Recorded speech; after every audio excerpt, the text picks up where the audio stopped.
कभी आपने सोचा है कि ब्लड प्रेशर आखिर हमारे शरीर में करता क्या है? हार्ट से निकलने के बाद ब्लड का फोर्स जो हमारे ब्लड वेसल्स के वॉल पर लगता है वो ब्लड प्रेशर कहलाता है। ब्लड प्रेशर की वजह से ही ऑक्सीजन रिच ब्लड हमारे टिश्यू तक पहुंच पाता है। और आपको बता दें कि हमारे इसी ब्लड प्रेशर को हमारे शरीर में रेगुलेट करने के लिए एक नहीं बल्कि दो सिस्टम मौजूद हैं। एक सिस्टम जिसे शॉर्ट टर्म रेगुलेशन सिस्टम कहते हैं और एक जिसे long term blood pressure regulation system कहते हैं, जो हमारे शरीर में सबसे ज्यादा फंक्शन करता है ब्लड प्रेशर के रेगुलेशन में। ये ब्लड प्रेशर कोई मामूली चीज नहीं है, बहुत ही ज्यादा इंपॉर्टेंट है हमारे हेल्थ के इंडिकेटर के रूप में। इसीलिए इसे ढंग से ना समझना बहुत बड़ी नासमझी होगी। देखिए, short term blood pressure regulation में आता है बैरो रिसेप्टर और कीमो रिसेप्टर। हमारे शरीर में कुछ ऐसे रिसेप्टर्स होते हैं जो हमारे ब्लड के प्रेशर को और ब्लड में केमिकल कॉम्पोजिशन को डिटेक्ट कर ब्लड प्रेशर को रेगुलेट करने का काम करते हैं। ये तरीका ब्लड प्रेशर को रेगुलेट करने का शॉर्ट टर्म रेगुलेशन होता है। हमारे शरीर के इस स्थान पर जहां पर कैरोटिड साइनस है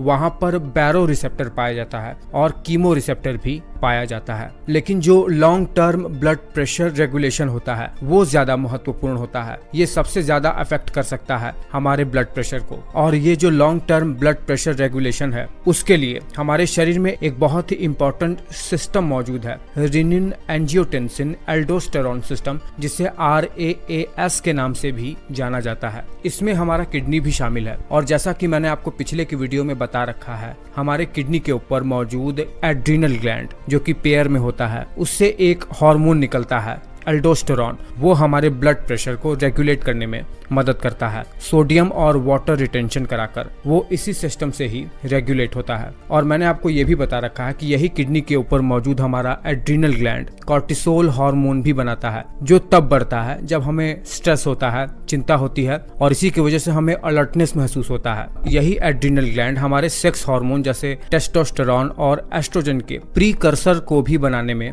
मदद करता है। ये सब यही एड्रीनल ग्लैंड ही करता है। अब आते हैं अपने मेन टॉपिक पर कि ब्लड प्रेशर का लॉन्ग टर्म में रेगुलेशन कैसे होता है। देखिए, हमारा लिवर एक बहुत ही स्पेशल किस्म के प्रोटीन का निर्माण करता है जिसका नाम है एंजियोटेंसिनोजेन। ये बहुत ही इंपॉर्टेंट प्रोटीन है जिसका बहुत सारा फंक्शन होता है। होता यह है कि जब भी हमारा ब्लड प्रेशर फॉल हो जाता है यानी ब्लड प्रेशर गिर जाता है, तब हमारे किडनी में से हमारे किडनी के special cells juxta glomerular cells एक स्पेशल किस्म के एंजाइम जिसे रीनिन कहते हैं उसे सीक्रेट करता है। ये रीनिन क्या करता है, सीधे जाता है एंजियोटेंसिनोजेन प्रोटीन के पास जिसे लीवर ने सीक्रेट किया रहता है, उसे क्लीव कर देता है यानी उसे तोड़ देता है एंजियोटेंसिन 1 हार्मोन के रूप में। अब देखिए, एक बहुत ही स्पेशल किस्म का एंजाइम हमारा लंग्स यानी हमारा फेफड़ा रिलीज करता है जिसे कहते हैं एंजियोटेंसिन कन्वर्टर एंजाइम ACE। ये क्या करेगा, एंजियोटेंसिन 1 हार्मोन को एंजियोटेंसिन 2 हार्मोन में कन्वर्ट कर देता है। लेकिन इसमें कैच ये है कि कुछ अल्टरनेटिव पाथवे भी होते हैं जो एंजियोटेंसिनोजेन को सीधे ही एंजियोटेंसिन 2 में कन्वर्ट कर देते हैं, जो कि नॉन रीनिन पाथवे और नॉन ACE पाथवे होता है। ये स्पेशल किस्म के पाथवे वाले एंजाइम होते हैं टिश्यू प्लाज्मिनोजेन एक्टिवेटर, जो सीधे ही एंजियोटेंसिनोजेन को एंजियोटेंसिन 2 में बदल देते हैं। और कुछ एंजाइम ऐसे भी होते हैं जो एंजियोटेंसिनोजेन को एंजियोटेंसिन 1 में बदलते हैं, जैसे टोनिन और कैथेप्सिन जैसे एंजाइम। ये नॉन रीनिन रिलाई पाथवे होता है। और non ACE enzyme rely pathway में काइमेज एंजाइम एंजियोटेंसिन 1 को एंजियोटेंसिन 2 में कन्वर्ट कर देता है। मेन है एंजियोटेंसिन 2 हार्मोन, जो कि अब हमारे शरीर में बहुत सारा फंक्शन करेगा। ये क्या करेगा, सबसे पहले तो ये एंजियोटेंसिन 2 हार्मोन हमारे ब्लड वेसल्स के स्मूथ मसल्स पर जाकर बाइंड होकर उन्हें कॉन्स्ट्रिक्ट कराकर ब्लड प्रेशर को बढ़ाने का काम करेगा। यही एंजियोटेंसिन 2 हार्मोन हमारे सेंट्रल नर्वस सिस्टम में जाएगा, ब्रेन में। वहां पर हमारे पिट्यूटरी के पोस्टीरियर पार्ट को स्टिमुलेट करेगा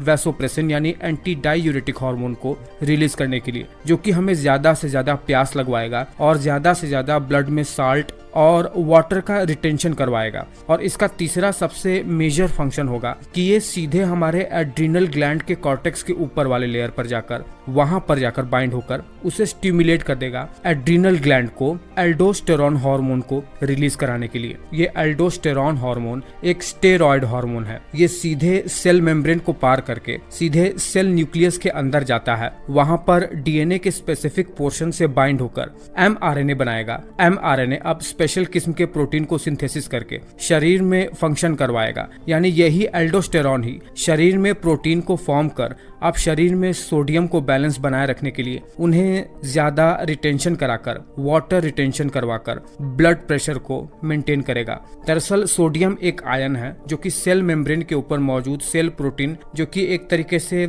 सेल ट्रांसपोर्टेशन सिस्टम के हिस्सा होते हैं, चैनल की तरह, उस ट्रांसपोर्टेशन सिस्टम में पार्टिसिपेट करके उन्हें कंट्रोल करेगा। जैसे वाटर जैसे चीजों के ट्रांसपोर्टेशन में मदद करेगा, जिससे ज्यादा से ज्यादा वाटर का रिटेंशन हो पाएगा हमारे शरीर के अंदर। देखिए, मैं जानता हूं कि बहुत ही कठिन सा टॉपिक मैंने आपको कम से कम शब्दों में समझाने का प्रयास किया है। मैं उम्मीद करता हूं कि आप ये बात अच्छे तरीके से समझ गए होंगे। और ब्लड प्रेशर पे मैंने एक और वीडियो पहले भी बना रखा है, वो वीडियो अगर आपने नहीं देखा है तो वो भी आप जरूर देखिएगा, लिंक मैं डिस्क्रिप्शन में दे रहा हूँ।